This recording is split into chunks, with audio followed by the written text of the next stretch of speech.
Hello everyone and welcome to the Henchman's Memoirs. This is a special episode where we are doing a product review of Flea Mortals, a book that, unless you have been living under a rock for the last 6 months, you've already heard about why this has been such a hit with so many dungeon masters. But the most important thing about it that makes it your new go-to book hasn't been talked about, and we're going to explain it to you in this video if you haven't bought this thing yet.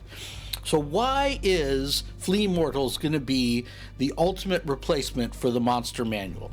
Yes, they give the monsters cooler powers. Yes, they have ways for they have cool rules for minions. They have cool rules for adopting a bugbear or a shambling mound as your pet. They have good rules for having henchmen be anything from having a vampire henchman to having a, elemental myrmidon henchman.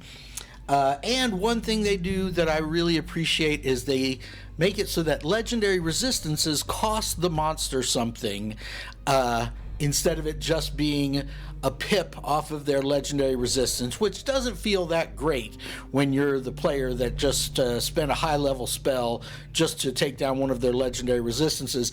In here, the hag or the dragon or whoever has the legendary resistance, they have to... they don't get to take a reaction on their next turn, or they do something that's going to cost them one of their special abilities for a couple rounds, something like that. The legendary resistances always cost the monster something. And he has these villain actions that are very cool for making boss battles better and more interesting. The art, obviously, is fantastic. You've already heard all that stuff, and it's all true. The design of this thing is absolutely top-notch. But, there are other great monster books out there, you say. Henchman. What about the Grim Hollow Monster Grimoire? We all know the Henchman is interested in dark fantasy, gothic horror campaigns all day long. What about the Nightfell Bestiary? It's loaded with cool stuff out of Italian folklore, has all these great monsters. They have all this fantastic art.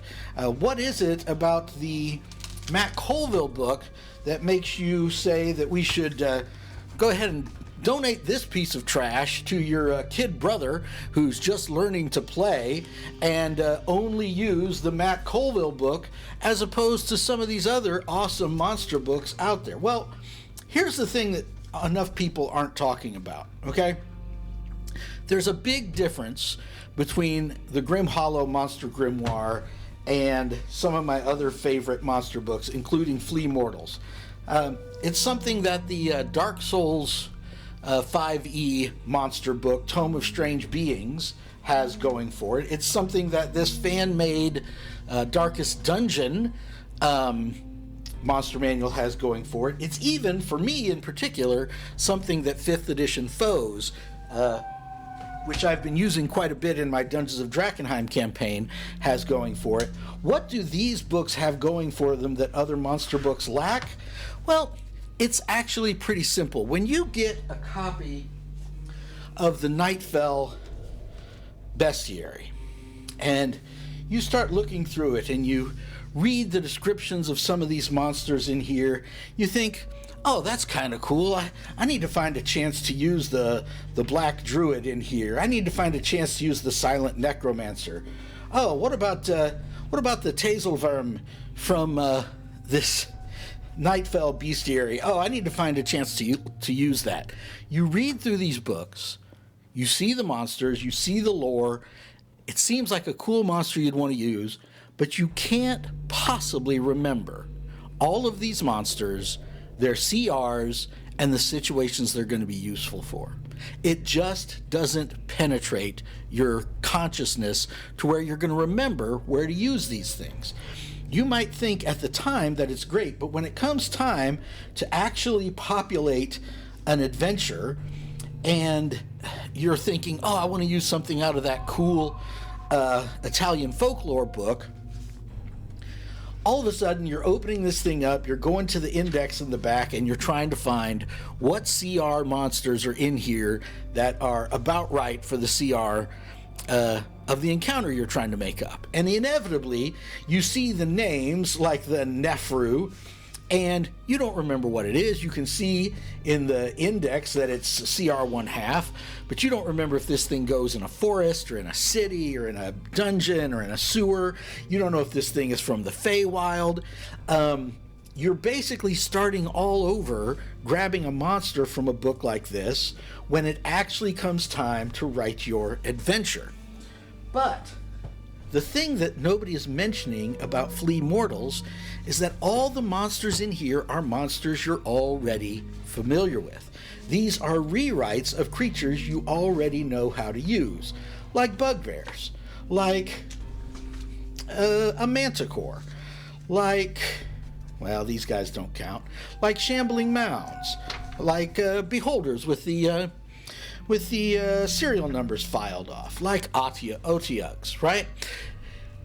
You can use this thing very easily because you're already familiar with the monsters in it. You already have an idea when you open this thing up and you look through the table of contents, you're like, oh, I am in a garbage pit or a swamp.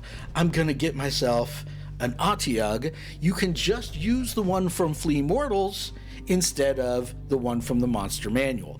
It's better, the ideas are better, it's new, it's fresh, it's exciting for you, and it's exciting for your players, but you don't have to try to memorize a whole bunch of new monsters.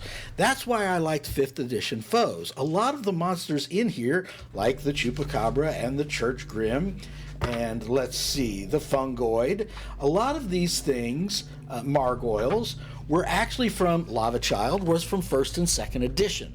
So when I look through the table of contents of 5th edition Foes, I'm seeing the Petch, I'm seeing a bunch of things that I already, Screaming Devilkin, know what they are.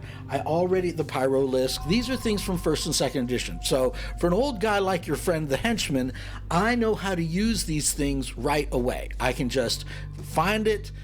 It's got cool art. It's got 5th edition conversions of a creature I already know how to use. That's why I like this supplement so much. If you've played the game, or if you've played Dark Souls, I also have one fan-made one for The Witcher. I can use monsters from these things because just looking at the names in the table of contents, I know what I'm looking at. And I feel bad for people who are trying to create books that are a whole slew of new monsters with new art and new abilities. Those things are great. I'm glad people are doing them. But to be honest with you, it's never going to replace the monsters that you know and are familiar with. This does that. It gives you a Medusa just with new, cooler stats and some new, cooler abilities. So this is the real reason why Flea Mortals should be your go-to monster manual in 2024 and beyond. Thanks for joining us. Our next episode will be back to our regular campaign recap of our 5th edition Dark Souls of Drakenheim campaign. Join us then. Thanks.